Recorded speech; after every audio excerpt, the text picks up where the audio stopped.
Welcome to Legacy Cast, your source for hearing from top influencers, industry experts, and successful business owners who are telling their unique story about life, values, goals, business strategies, and the various causes they are so passionate about.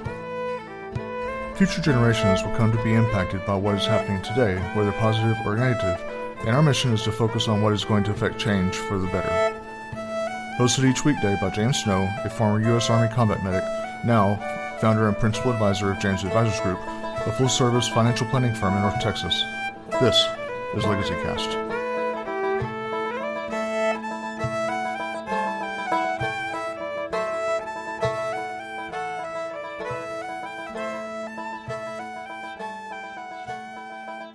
Welcome, Legacy Cast listeners. This is your host, James Snow, coming to you from North Texas.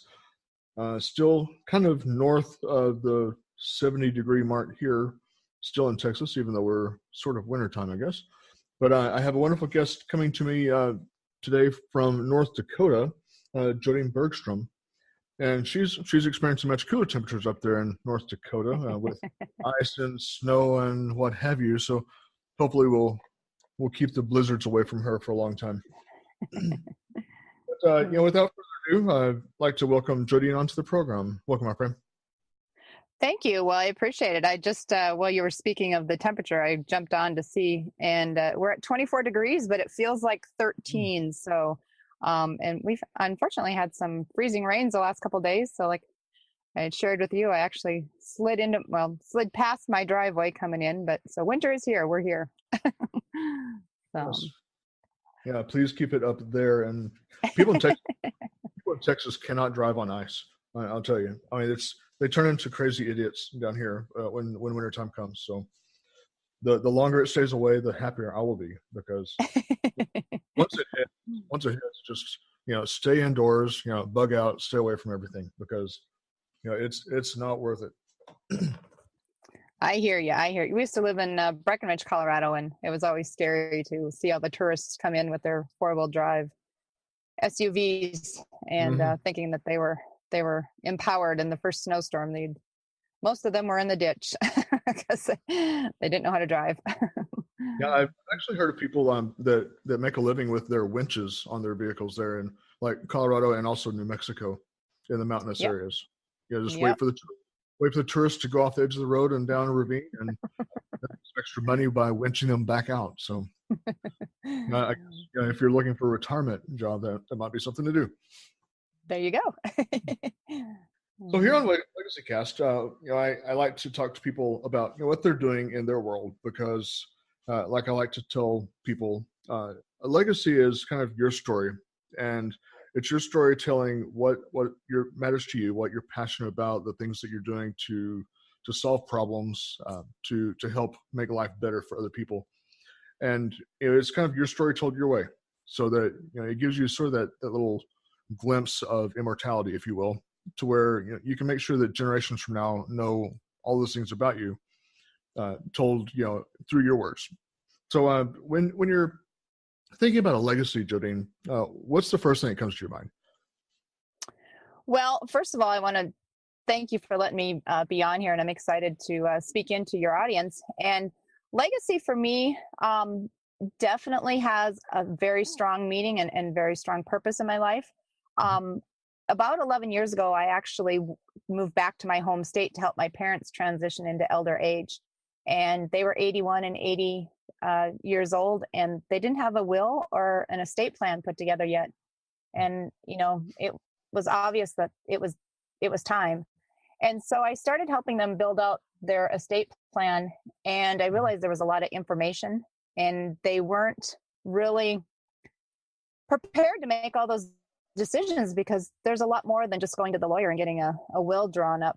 And so, because as they wanted to leave their legacy, they had some land, and there were 6 of us, and they had grandchildren. So, they had worked through the depression and the hardships of, the dirty 30s and into their married life of, the 70s and 80s were not easy farming, but they managed to save and keep their farm, and they wanted to be able to give that to us children. So that's my first experience with legacy, realizing that there is, like you said, a lot more than just for them, it involved, the land and their heritage of what they'd worked so hard for. Sure. And so that became kind of my mission of how I got involved in legacy. I decided that I could not be the only family, or we could not be the only family out there that was struggling on trying to, get an estate plan put together. So I started gathering all the information and wanted to put that into a course, and, so that people could really understand what it does mean to build a legacy. Because like you said, there's so much more involved, and, how deep.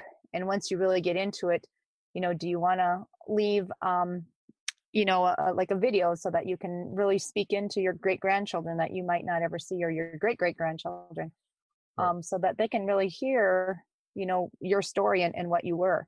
Um, and it was interesting. One of my friends on Facebook, they gathered over the weekend, and they realized that their children really didn't know their grandmother, and they pulled out the old videos, and for the first time, their grandchildren really got to, quote unquote, meet their grandmother. And that was just very encouraging to realize that those are precious moments. And as we videotape things, or we put things out there, we don't really think much of it, but there comes a point where other generations do appreciate that, and they want to know more of your trials and tribulations, as well as your successes and your wins. And you can, Sure. to me, a legacy means that you can carry those on even after you're gone, and really speak into the next generation and generations to come, so that they know who you are and understand where you came from. It was kind of a And long answer. I apologize. well, actually, I do like your answer on so many levels. And I like that you're talking about being able to put into the future generations, because if we really start thinking about ourselves and our personalities, and sometimes even our personality traits and our gifts and talents, in so many ways, it seems like many of those things can pass through generations. And it seems like maybe a personality trait would be very similar to a grandparent, or the way that we handle things might be very similar to someone who was in our ancestry. So understanding who those people are, in a lot of ways, helps us to understand ourselves as well. And so I do appreciate the aspect of just being able to pass that information on, because so many families nowadays don't necessarily know the great grandparents, because people are waiting a little bit later in life to start families. And so knowing the fourth generation or the third generation in some cases just isn't there. And so like in my case, I only really knew one grandparent, or two grandparents rather, out of all four. And so I didn't get to know certain grandparents, and definitely didn't know great grandparents. So it is important to be able to have some sort of means. And even here on this podcast, something that I'm always very thoughtful of is that here in the 2018, about to be 2019, just the ability to put something onto a podcast and to put it onto the internet, knowing that perhaps 100 or 200 years from now, this information is still going to be out there, and hopefully still touching people much after the time that we're gone. And so all of these things are part of our legacy and what we're doing to affect change.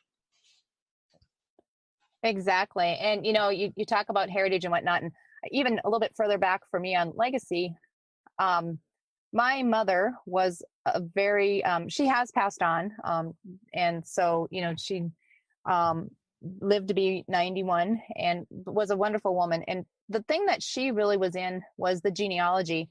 And so I was probably, well, I mean, it started, I'm sure, at birth, but she really, about the time I was about 9 or 10, is when she really, really got into it. And so what she did is, she actually, back then, it was actually the hand crank. We still had one of those hand crank copy machines, because my mom was a kindergarten teacher. And so the original ones were on that. And then she actually went into the newspaper and actually made an actual copy machine, used a copy machine. But she wrote out a little form that said your name, birthplace, and all of your children. But she had a little form that she filled out, and I'm the youngest of 32 grandchildren. She had 9 siblings. And so she started, researching and trying to figure out more of her heritage. And on her father's side is where she was really intrigued, because he came from Germany and got off the boat, and he homesteaded here in North Dakota. And my other set of grandparents on my dad's side, there were 3 that got on the boat, and it was my great grandfather, my grandfather, and then it was my grandmother. And when they got off the boat, there was only 2 signatures, and it wasn't really talked about, but our understanding is that she actually passed on the boat. And so, it's things like that, if we don't relay them on to the next generation, people don't know it and they don't understand it. And that's part of our heritage. And I think that that's, a legacy that we can, in, our technology and everything that we've got, I just look at the effort that my mom went through. First she hand wrote this little thing up, and then she typed it all out, and she mailed it out, and each person, this is the internet back then, mailed it out to everybody, waited for everybody to bring it back. And then what she did is she copied all those pages, and I think she made a total of, I think there was like almost 100 books that she made when she first put it all together. But it was a big thick binder. Ours was in a binder because we made a special binder for her. But she went to a lot of work to really preserve our heritage, and everybody really appreciated that. And then she would, about every year or 2, she would send out another form, or she would encourage people to call or send back in the updated information, and then she would handwrite that in, or she would send out a little slip of paper to everybody and say, so-and-so had babies, or Uncle William, he died, so we need to mark down his death. And so that's where I really got into the heritage of all of it, and kind of preserving it, and got exposed to it, I should say. And then, like I said, when now for me it's important because my mother has passed on, and it's time for me to make sure that I give out information that's going to be appropriate, and preserving it so that everybody knows really where we came from, what is our background. Because it used to be, for me, it was a big thing growing up in a small town. Everybody talked about, well, what nationality are you, Norwegian or German? Because that's really the only really the only 2 things up here, and because that's our influx of people that came in, they were either Norwegian or German, and there was some Swiss too, because my dad was a little bit of Swiss. But nowadays, I've got 5 daughters, and I've asked them, do you ever say what nationality you are, or what your heritage is? And they just look at me like, what are you talking about? So it's not something that's talked about, very much anymore. So I think that that's really important too, that we keep that alive and going, because that's an aspect, and a lot of it is we're all mixed, and there's a lot more. It's not that you're just Norwegian or German anymore, because now even with me, I'm Norwegian and German with a little bit of Swiss in there too. So yeah, and it is important to understand all of those things, and the genealogy that people have, that is something that's very important, because it, like I say, it goes to telling a lot of things about us that we may not realize it came from a particular part of our family.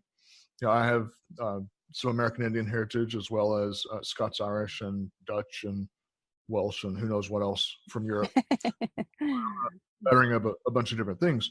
But kind of understanding those different parts of my heritage does explain a lot of the things about my personality. Being extremely proud, for example, I can immediately correlate that to my Native American side, because that side of the family is all the same way. Extremely proud, sometimes to a fault. So, but it's very helpful. It is. And I think the other thing too, it speaks a lot about, where we're at. And the other thing too is, leaving that legacy of what you really wanted to accomplish in life too, because, I think she even had in there, definitely the birthdays and the anniversaries, but I think she, even had